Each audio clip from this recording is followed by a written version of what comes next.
એક ખેડૂત હતા, ખેતી કામ કરતા હતા અને ત્યાંથી એક સંત નીકળ્યા. એણે જોયું કે આ ભાઈ આમ જો કેટલી મહેનત કરે છે. એને થયું કે આખો દી આ બધી મહેનત કરે છે પણ કંઈક થોડીક ભક્તિ કરતા હોય ને તો એના જીવનું સાથે સાથે રૂડું થતું જાય ને. સંત પરમ હિતકારી. એને એમ થયું કાંઈક તો આપણે બે શબ્દ કહીએ. એટલે જઈને એ ખેડૂત ભાઈને વાત કરી કે ભાઈ તમે આખો દી કામ કરો છો, થોડીક ભજન ભક્તિ થોડાક ભગવાનના નામ લેતા હોય તો. ઓલા ખેડૂત ભાઈ બિચારા ભોળા, એને એમ કીધું કે અમને એવું કાંઈ આવડે નહીં, તમે કંઈક શીખવાડો તો એવું કરશું, બાકી એમ અમને કાંઈ બીજું આવડતું નથી.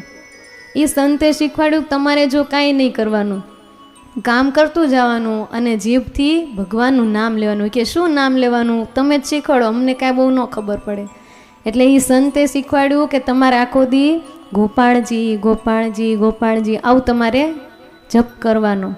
અને જોજો હો, જીભથી આ જપ છૂટવો ન પડે, અખંડ જાપ કરજો. ઓલે કીધું કાંઈ વાંધો નહીં, કામ તો થતું જશે ને, જીભથી જપ્યા કરશું, વાંધો નહીં કરશું. સંત તો જતા રહ્યા. હવે આ ભાઈ મેંડ્યા રટણ કરવા, ગોપાળજી ગોપાળજી ગોપાળજી. હજી નવું નવું છે, પહેલો વહેલો દિવસ છે, કોઈ દી સાંભળ્યું ન હોય એવું બધું કરવાનું થયું. એમ કરતાં કરતાં બપોર થયા ને એના ઘરવાળા ભાત લઈને આવ્યા. એ કીધું હાલો જમી લ્યો. એટલે આને મનમાં શું, પેલા સ્વામી કીધું તું અખંડ જપ કરજો એટલે જપ છૂટવો ન પડે. આપણે કેમ અખંડ ધૂન કરતા હોઈએ, તો આપણે ક્યાંક જવું હોય તો આપણે બાજુવાળાને કહેતા જઈએ કે એ તું ધૂન કન્ટિન્યુ રાખજો, હું ત્યાં જાઉં છું એમ.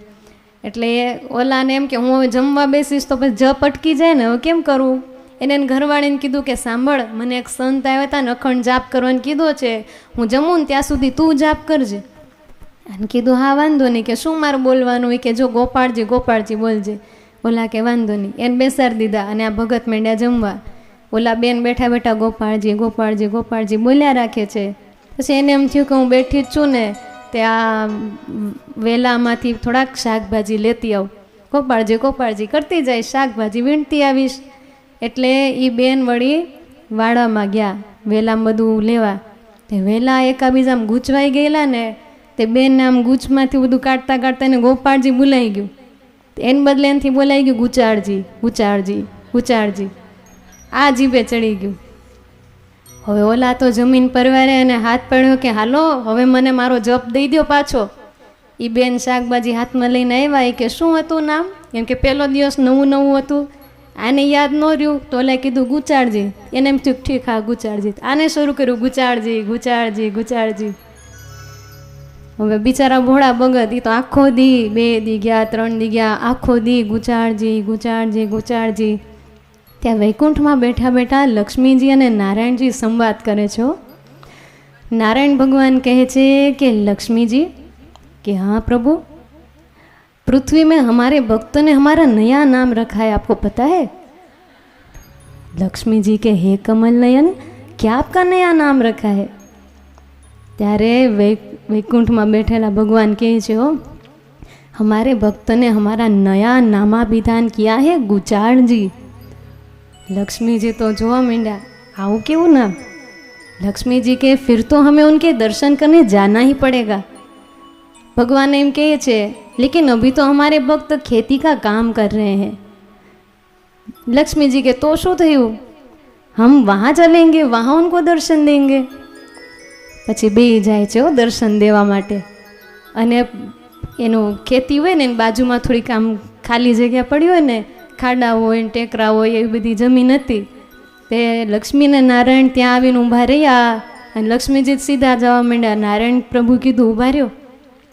એને કીધું હું અહીં ખાડામાં બેસી જાઉં, તમે જઈને પેલા ખાતરી તો કરો, એ મારું જ નામ લે છે કોક બીજાનું લે છે. લક્ષ્મીજી કે એ વાત સાચી હો. લક્ષ્મીજી જાય છે ખેતીમાં એક સામાન્ય સ્ત્રીનું રૂપ લઈને. ઓલા ભાઈ બિચારા કાળા તડકાની મહેનત કરતા હતા, હળ હાંકતા હતા. અને એને જઈને લક્ષ્મીજી પૂછે છે કે ભાઈ તમે શું કરો છો? એક તો બિચારા સવારના મહેનત કરતા હોય, કાળો તડકો માથે હોય, ભૂખ્યા થયા હોય, અને એમાં કોઈ પૂછે શું કરો છો? એ કે બાળતા નથી, હળ હાંકું છું. ત્યાં તો ઓલા એમ થઈ ગયા. એને કીધું કે વાંધો નહીં. પછી ઓલાને જીભે અખંડ નામ ચાલુ હતું ને, ગુચાળજી ગુચાળજી ગુચાળ. એ કીધું કે તમે આ મોઢેથી શું બોલો છો? એ કે તારા ઘરવાળાનું નામ.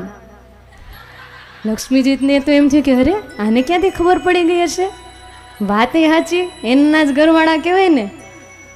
પછી હજી પરીક્ષા આગળ ચલાવી.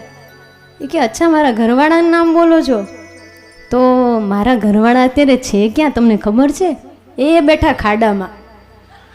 આ કોકને ઉપર દાંસ ચડે તો આપણે ને કે ખાડામાં બેઠા, એમ એને કીધું એ બેઠા ખાડામાં. લક્ષ્મીજી કે સાચા ભગત હો, એકદમ સાચા ભગત. અને કે સારું સારું ભાઈ તમે તમારું કામ કરો. અને નારાયણ પ્રભુ પાસે આવીને લક્ષ્મીજી કહે છે હે કમળ નયન તમારા ભગત સાચા, તમારું જ નામ લે છે ને તમને જ સંભાળે છે. ને કેવી એને તો શરૂઆતમાં જ કેવી શક્તિ આવી ગઈ, મને એ ઓળખી ગયા, મારા ઘરવાળા તમને એ ઓળખી ગયા ને તમે અહીં બેઠા છો એને ન્યા ખબર છે. ભગવાન કે જોયું ને અમારા ભગતને. અને પછી લક્ષ્મીજીને નારાયણ રાજી થઈ અને લક્ષ્મીજીએ કીધું કે હાલો હવે તો તમારે એને દર્શન દેવા જ પડશે. ઓલા ભાઈ હળ ચલાવે છે ને આગળ આવીને નારાયણ ભગવાન લક્ષ્મીજી સહિત ઓરિજિનલ સ્વરૂપે ઊભા રહી ગયા અને એ ભગતને દર્શન દીધા. બોલો, ભક્તિ કરી ભોળા ભાવે એક સાધુના હાથનું નાનું એવું નિયમ ગ્રહણ કર્યું, નિષ્ઠાથી પાડ્યું તો ભગવાને એને આટલા દિવસમાં તો દર્શન દઈ દીધા. શું કામ? આટલી ભક્તિએ જ ભગવાન કેમ આવી ગયા? કેમ કે ભક્તિ પ્રિયો માધવ, ભગવાનને ભક્તિ વાલી છે. વાલા ભક્તો, હું ને તમે પણ અહીંયા બેઠા બેઠા શું કરીએ છીએ? ભક્તિ. તો આપને દર્શન થઈ ગયા છે ને? આ કોણ છે? આ પ્રત્યક્ષ ભગવાન છે. અને આપને એમ જોતું એક મારી સાથે બોલે ચાલે ને મારી સાથે ઉઠ બેસ કરે એવા મારે દર્શન જોતા છે, તો આપણે પણ આપને મળે એવા પૂજ્ય ગુરુજીની આ નાની મોટી પણ આજ્ઞા પાડી એ કેશે એમ ભક્તિ કરશું ને તો તરત ભગવાન આપણને મળશે.